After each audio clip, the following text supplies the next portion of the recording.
Hey Ironcraft viewers, I am back here today with another episode of Ironcraft, and I have a really fun and really awesome guest with me today. It's the fabulous Amy Wanford, also known as Ames. Hi Amy. Hello, hey. Hey, so thank you so much for being an Ironcrafter and joining in this episode today.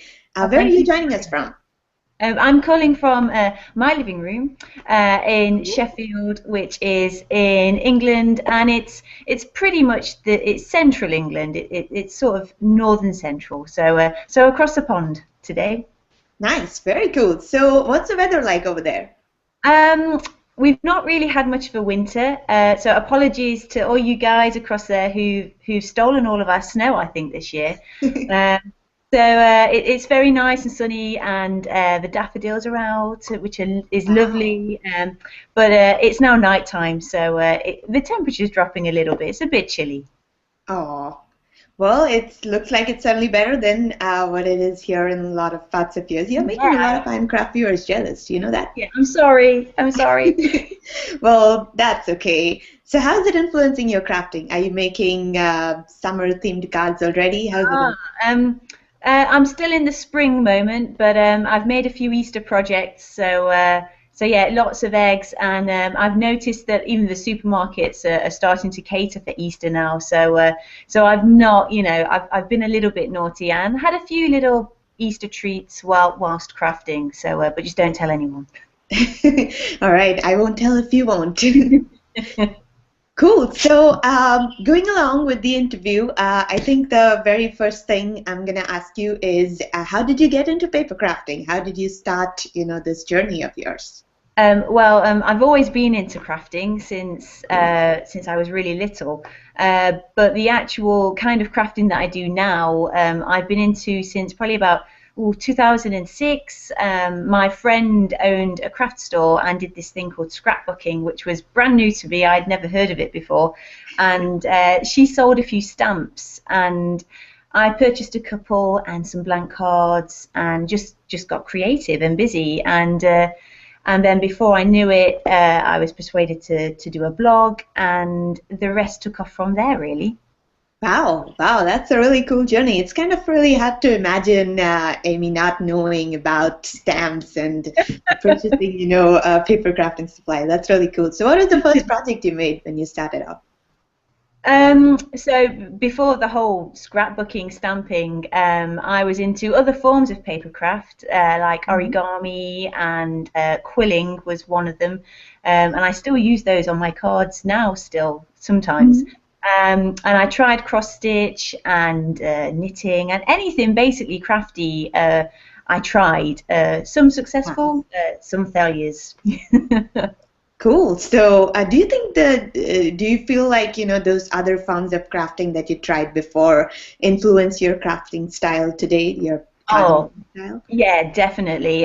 Certain aspects do, such as the ones that are paper related. So I've been known to try quilling on cards and origami style folding.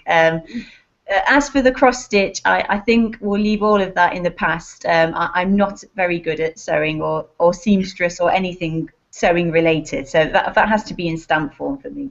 Well, you do a little bit of, stitching in your cards, sewing Yeah, I something for try. sure. It takes a long time. Nice.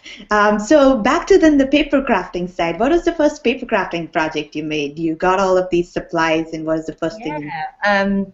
I bought loads from my friend who was very happy because she owned the shop, and I decided that I would make my mum a card. And it was the ultimate flattery because I remember she said, "Oh, where did you get it from?" And I'm sure she was just being really sweet because it looked very handmade, and she kept it obviously because she keeps everything that I make for her, I think. But it's a bit embarrassing to look back on now and think that I actually made that and gave it to her. It's very Well, different. I'm sure she was really happy and really proud of it. And I guess one day I'm going to persuade you to, look at that card and then case it and kind of make something else in your style today, right? Now that would be an idea. Yeah, definitely. Nice. Yeah, I like that. So how is your coming back then to the style you said, that was very different from what you would make today. So how's your crafting style changed over the years? Oh, What have you found? Well, I suppose I started where the style that I tend to be now, I guess, but it wasn't until I discovered all this patterned paper that you could buy and all these embellishments. I went through a phase of just piling it on, and you can see some of it on my blog if you go back through the archives enough. I'm not encouraging you to do that, but That's a great idea. You have just encouraged yeah, me and all of the Minecraft viewers. I may delete those posts now. But yeah, so I went through a phase of piling it on, and then just thought these are not the cards that I would buy or I would purchase, and I think that's the key for me. I like to try and make something that I think, yeah, I'd buy that. That's the kind of thing that I would pick up in a shop and buy. I mean, not as perfect necessarily, but the same kind of style. Very cool. So you definitely then found your own style, looks like, and Yeah. then went with it in that direction. Cool. Yes. Very nice. So I guess this brings us to, a little bit of your paper crafting journey. You have a great blog, and like you said, once you started rolling with it, you got on a lot of design teams, you've published, you've also illustrated. So tell us a little bit more about your paper crafting journey. How did you get started on it? What breaks did you get? And where are you today? Well, it seems so long ago now. So I started my blog in 2008, I think, and just thought I'd share the odd card. From there, I found card challenges, sketch challenges, whatever. I mean, there's a plethora of challenges out there. And joined in with a few and got noted a few times and thought, oh, that was nice. And then started discovering magazines and the fact that you could get your cards published, which sounded amazing. So I dabbled with that and submitted to publications like Paper Crafts magazine and Cards magazine. Was lucky to get a few projects picked up, and things rolled on from there, and I guess companies then started contacting and asking for me to do the odd thing for them, which was really cool. And then I set myself a challenge that before I was 30, I've given my age away now, I'm over 30, I would illustrate a stamp set and try to get it made, and I did, and that's kind of been more of the focus. Yay!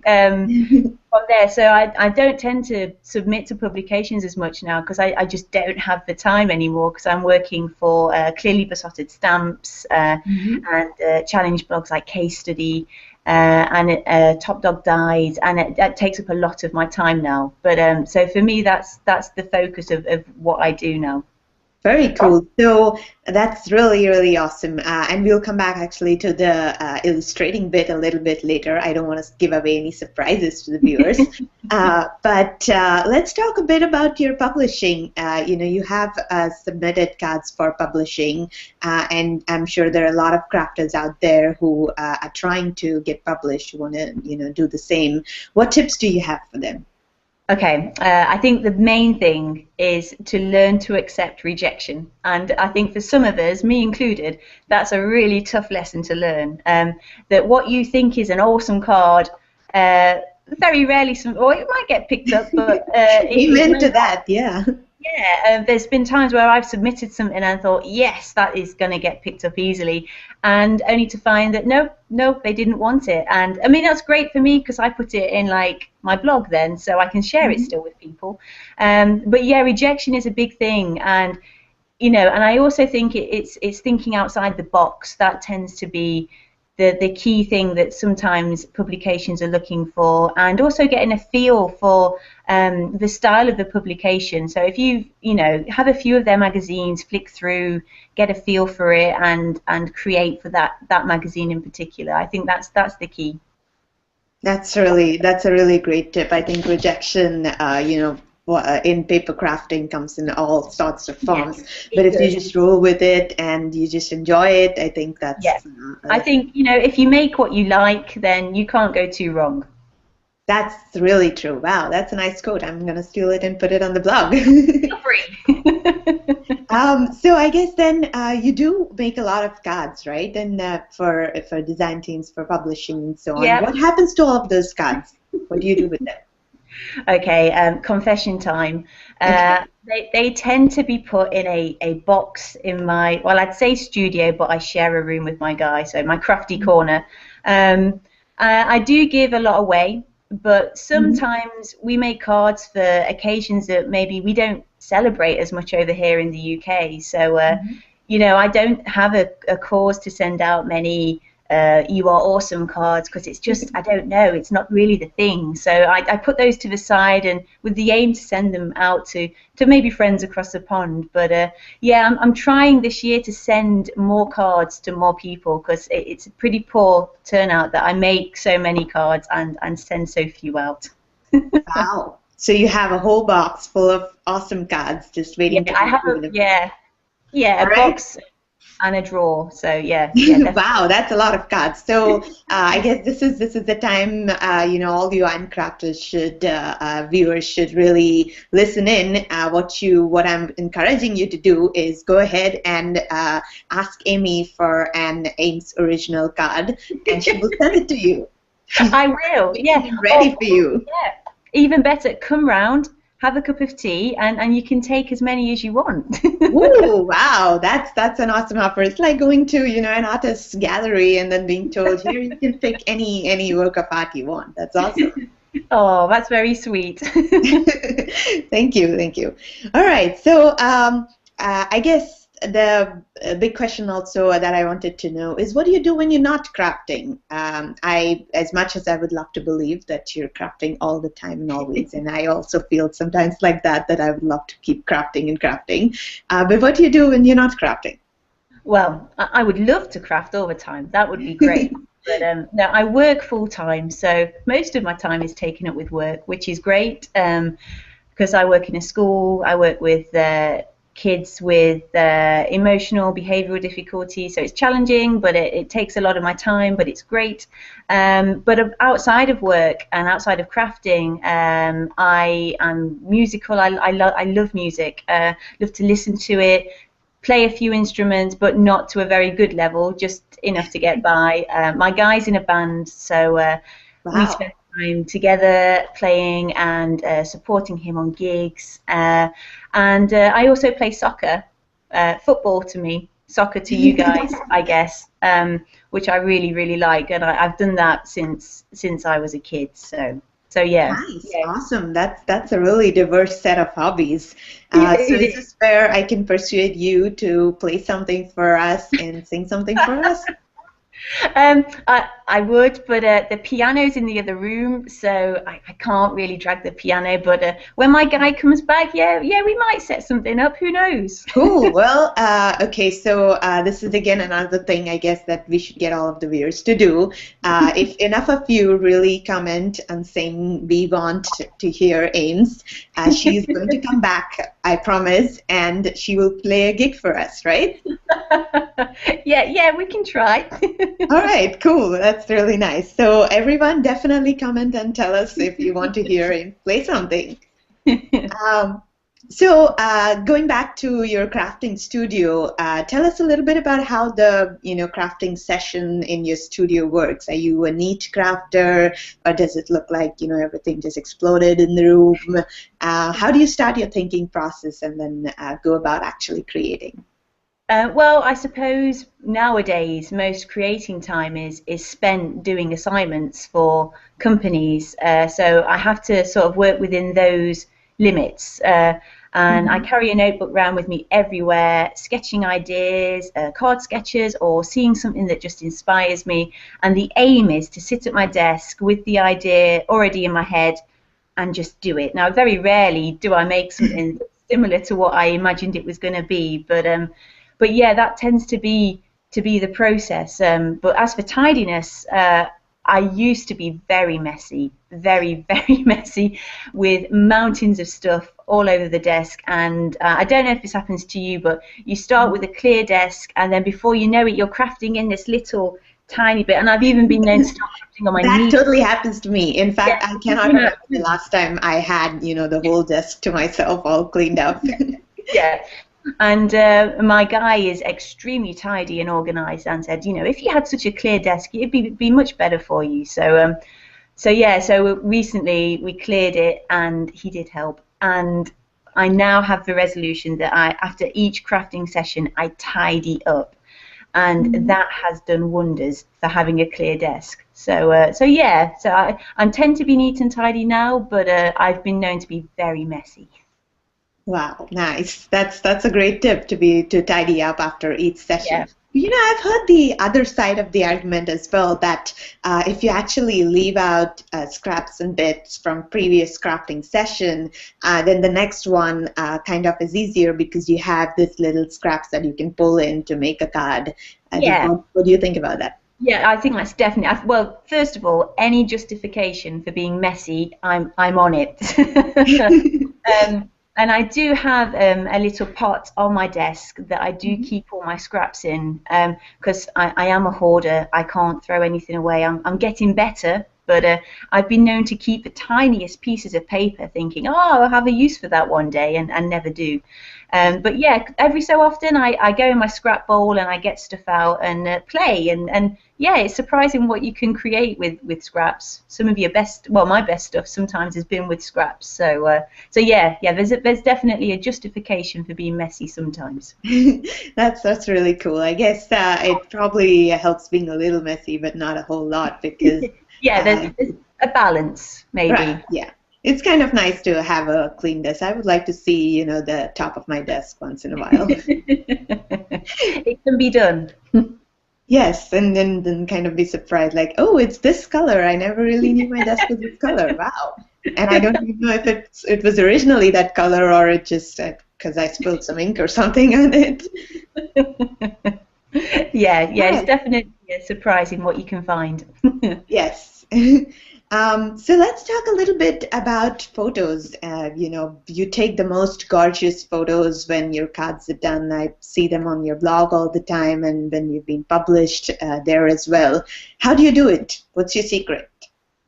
Okay, that's a huge compliment because I don't consider myself really very good with the camera. I just try my best. I started out with just a basic digital camera, and I remember propping up cards on chairs and taking pictures of them.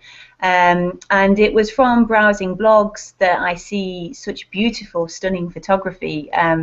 A key favourite of mine, it's probably no surprise, is Debbie Hughes of Lime Doodle Design. Her photography is phenomenal. And I know she's got really good kit, and she's just amazing. And so I've asked her for a few tips every now and again. And a friend of ours is a photographer, so I bit the bullet and I purchased a digital SLR. And it wasn't cheap, but it was a very basic entry level. But the key to any good photograph is daylight. It always is. You can have the best kit in the world, but if you've not got that nice daylight, I don't think you can capture the same style of picture as what I like for my blog, certainly. So yeah, daylight is the key, I think. Cool. That's a really great tip. But what happens when are you a night crafter at all? What happens when you craft at night and there's no day? I am a night. Or if you live in Seattle, like I do, where we have clouds. We have quite a bit of clouds. Yeah, well, in England, we have a lot of rain, as you can imagine. So yeah, I mean, we do get the odd sunny day, which is nice. But I have a huge bay window, which attracts lots of light, even on a dull day. But I am so a night crafter. I can't craft in the morning. I can't craft in the day. When I'm off work, I think, oh, I'll craft. But no, it's about 9, 10 o'clock at night. Then I get the urge to create something. So I make a load of projects and then set aside a session to photograph them all. It's probably the best thing to do. Otherwise, I'd be running back and forth all the time trying to photograph individual projects. Cool. That's a great tip to bunch up projects together and kind of photograph them when you have the best light. Cool. Yeah. And then what do you do after you take the photos? Do you directly upload them to the blog, or is there any post-processing that you do on them? Oh, I would never share a photograph direct from the camera. That would be, well, maybe I will one day, but no, I edit them. I have to. Maybe do a before and after of photos before you edit and after. Yeah, I might be brave and do that one day, but yeah, I have to edit them. I have to control the the brightness and the exposure and the colors and crop them as well. But I use a really cool free website called PicMonkey just to edit them. There's no fancy software involved. I wouldn't have a clue where to start with fancy software, to be honest. So yeah, it's just, you know, a few tweaks here and there, and then I upload them to my Flickr gallery and have a HTML link from there to my blog. So very cool. So it looks like free is like awesome, and PicMonkey is definitely a great solution, yeah. Especially, you know, if you're intimidated by Photoshop or it's just too expensive for your crafting budget. That's awesome. Yeah, it's free, so that's the best thing, and you can play around with loads of different effects. So it's really cool to play with just photographs in general on it. I've been known to dabble a few with photographs of people on it just for fun. So yeah, I recommend it. It's good. Nice, definitely. If it can, you know, if your photos are the kind of photos you get from that side, that's really awesome. Okay, so I guess I have had all these ad hoc questions always to ask you, and now is my time to really go for it and ask you all those questions. So I'm just going to do that. The very first one is, I've always wondered how many stamp sets you own. I did count, and my guy's not going to see this, right? So I hope not, because I have to confess that I have a lot. I got to 250 and I stopped. But in saying that, you know, a lot of that is from design work. So for like clearly besotted stamps, I have every stamp set that Stephanie has in the shop, and I have a lot in the back, the future releases, you know, the secret ones.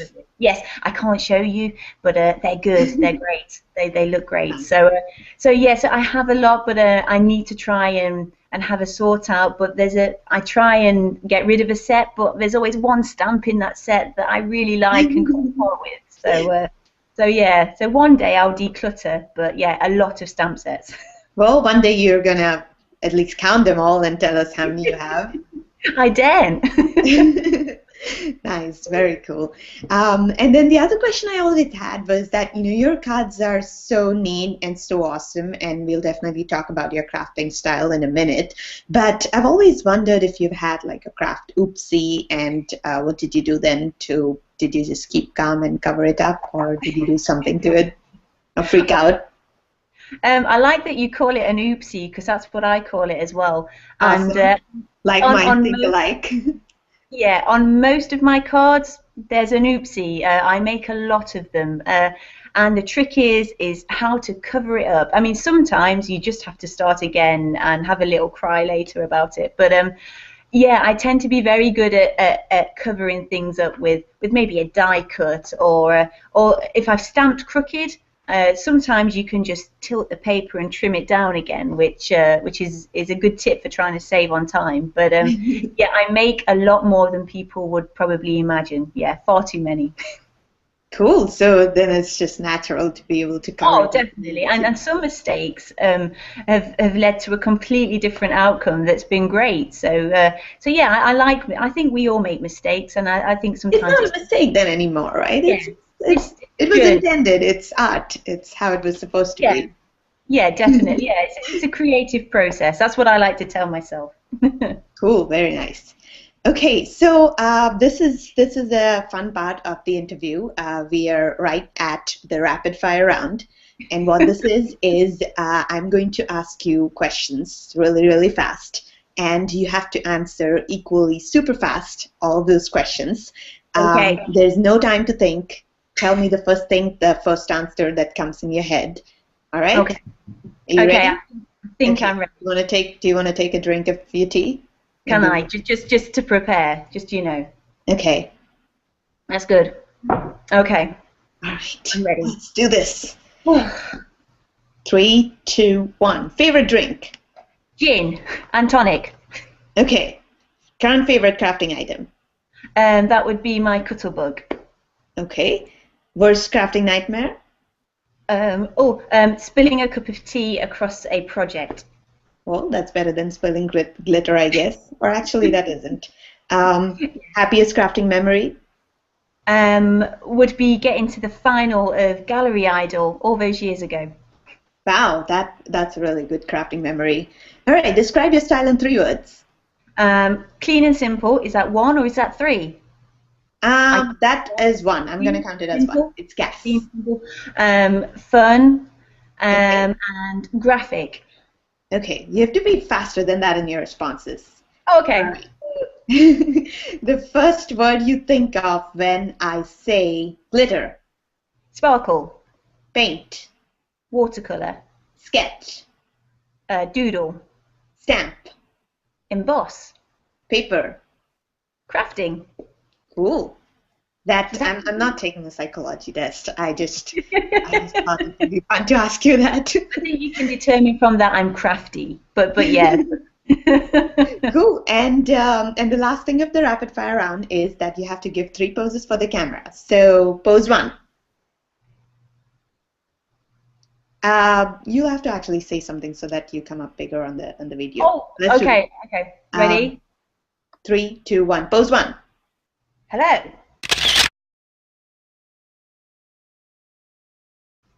Pose two. Thinking. Pose three. Cup of tea.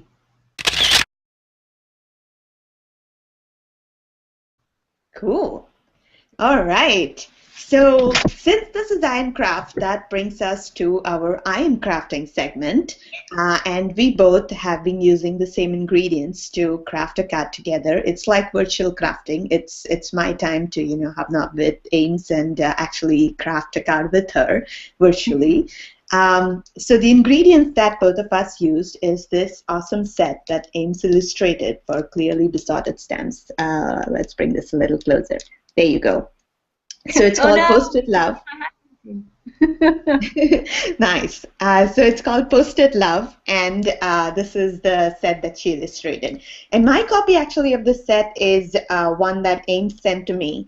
I really love receiving mail from UK. Actually, it comes in this royal mail, package, and it just feels like it's a mail from the Queen. So that's awesome. But the Yes, the reason I have this set here, the specific one that Ames sent me to show in exactly the format that she sent to me is because if you guys all notice this little die cut bubble that she has, and she's put a really cute, nice message on it as well. So that was really awesome, I felt. So thank you, Ames. It felt really special. I need to improve my handwriting, I think. Oh no, you absolutely don't. Please don't improve your handwriting. It's awesome the way it is. I love the little die cut and the message. I think it really lent a nice personal touch to it. Yeah. So we both created cards from it. Do you want to show up your card? Yeah, are you ready? Yes, on the count of 3, 2, 1. There we go. Yay. Oh, very nice. Very nice. Nice. Yours is awesome. Yours is, does it have glitter on it? It's not glitter, it's gold embossing powder and nice. star sequins, which are my thing at the minute, along with anything that's gold. Nice. Yeah, it's pretty hard to see, but I'll have a picture for you when I find some data. Definitely have still photos of the card on the Anchor post. Cool. So, yeah. So mine is copying a little bit of your style. It's going with this layering and balancing of the card. That's the word I found most on your blog that you use often to kind of describe your style and post. So what do you think? I think it's lovely. I think it's perfectly balanced with the three there and just that postal mark there. Yeah, perfect. I mean, I'm a big fan of balance in design, definitely. I think it's very important. Nice. We should talk a little bit about your crafting style. Tell us, what's gas mean to you? You described it in 3 words. One of them was gas. What is gas for you? CAS for me is a really well thought out design. I think a lot of people might think that they see a CAS card, clean and simple, and think it must be so easy to do. You just throw it on and go. But it's actually, I think sometimes it's difficult. You have to really meticulously think of the design process and getting it to balance. And for me, it's just a very striking, simple design. Nothing complicated, nothing too fussy. and that's probably where I'm the most comfortable in my design process. Nice, very cool. Yes, that's definitely what CAS means. And I'm glad I tried to capture some of it in my card. You have, of You course, certainly captured did. it really well. Thank you. That's a big compliment, guys. This is one of the pros of Ironcraft to get compliments from crafters that I really admire. And so we also have something for our Ironcraft viewers. You do. Stephanie from Clearly Besotted Stamps has been really awesome as well. She's sponsoring our episode today, and she has a giveaway from Clearly Besotted Stamps of the same stamp set that we used in our crafting, the Post-it Love Notes. And if you guys haven't noticed yet, so this is the stamp set, but it also comes with this coordinating die. It's right inside here. Unfortunately, I don't have it outside to show off, but it's the coordinating die for this stamp, the Post-it stamp, Absolutely. and you can stamp on it, and also that's what I used on my card here as well to And die.